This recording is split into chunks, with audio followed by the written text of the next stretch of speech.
Now then, let the show begin, as I have done a bit of a revamp to my look. It's not too much, it's just a bit of a skull lift. But, let me tell you something important. This video is going to be a recap video, because I was an idiot when recording whatever episode we were on of Eclipse Town, and lost the footage because there's no audio. Yay! I'm an idiot. An idiot. Ow! This is hollow. This is hollow bamboo. How did that hurt so much? But anyway, as I said, this was going to be a This is going to be a recap because I lost the footage. So, as we enter into the D&D realm, we had Snickerson Sanders as he was walking towards the bar. Tavern. Demon's Drink, I think it was called. He walked in, did a spectacular performance, dazzling the entire crowd. And, of course, talking a little bit to his lady friend. Now, once he went up to rest for the evening, there was suddenly a dream. All the adventurers, Mirk, Zenyatta, Snickerson Sanders, and one who had not been seen before. They were sitting at a table.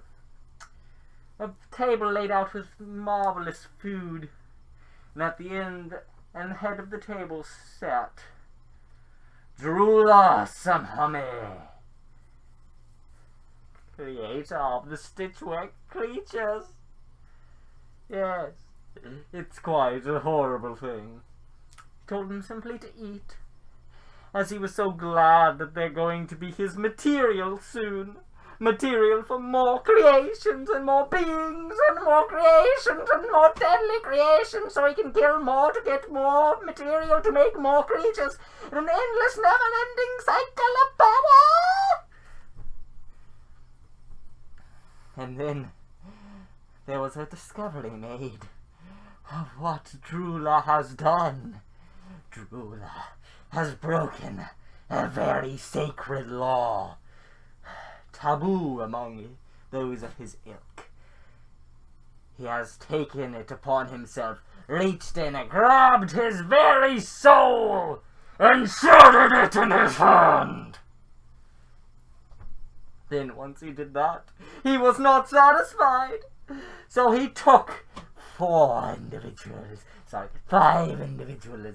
and he shattered their souls, making them his servants of death, destruction, carnage, and all creatures of melting, decayed, morphing, twisting, contorting flesh, meant only to kill and consume. Then they woke up. And Snickerson Sanders was recruited and told by Mav, the site overseer for the castle project in Fnac, that the master wants to see you. So Snickerson followed, after of course leaving a note for his lady friend under the door, because that's just the kind of man Snickerson is. Now, once he got in, he was told by Azur that some people have been going missing, and that he is needed to find them, as a king cares for his subjects. He is then was given a few potions to make sure that he didn't die, and a few torturous healing potions. Potions made specifically to get people within the inch of their life, so they can be interrogated, while being tortured down to their very last breath. That's always fun. That's always very, very fun. Now, once they got to the cave that they knew everyone was missing in, after acquiring the warlock dragonborn that they had not that they saw in the dream but had not known before then, after a bit of a run-in in the streets and a bit of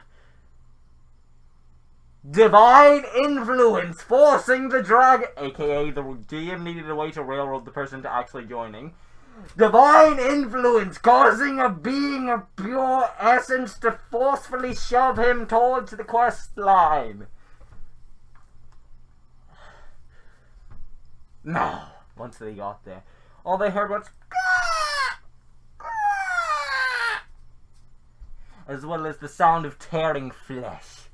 And when they got in, they saw a horrific beast with 2 giant black wings adorned in a stitchwork pattern, 2 giant claws on the wings, and 2 giant clawed feet with 1 large beak of rock, come to kill everything. They kept fighting it. Zenyatta repeatedly bludgeoned it with his punches.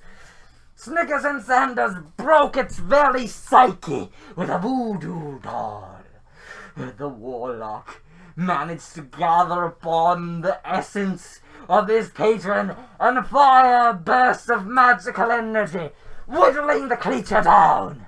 And then, right in the middle of the fight, when hope seemed to be on their side, when they seemed to be winning, they heard a horrid screech. And once they did, the real fight began. The Varrock started to secrete acid from its veins, from its claws, and from its beak, as it tore into them, its wounds closing before their very eyes. But soon, one Zenyatta went down. Then Snickerson ran over, shoved a healing potion down Zenyatta's gullet. Zenyatta came back up, bludgeoned the creature again. And finally, the warlock managed to call off one last blast, and the Varrock went down, but not before with uttering, "Material! Material!" putting its hand on the corpses that littered the ground, making them all be whisked away, never to be seen again. As it slowly falls apart at the seams, quite literally, and starts to dissolve from the acid itself, they question it, and he says, "You are material. Master needs material.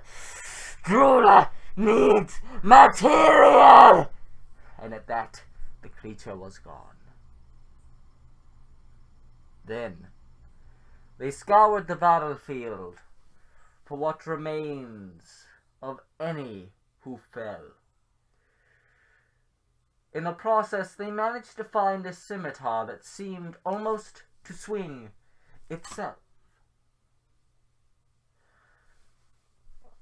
Now, Snickerson holds the scimitar as the party is taking a rest to bandage up their wounds. We shall see how this shall end. Next time, of course.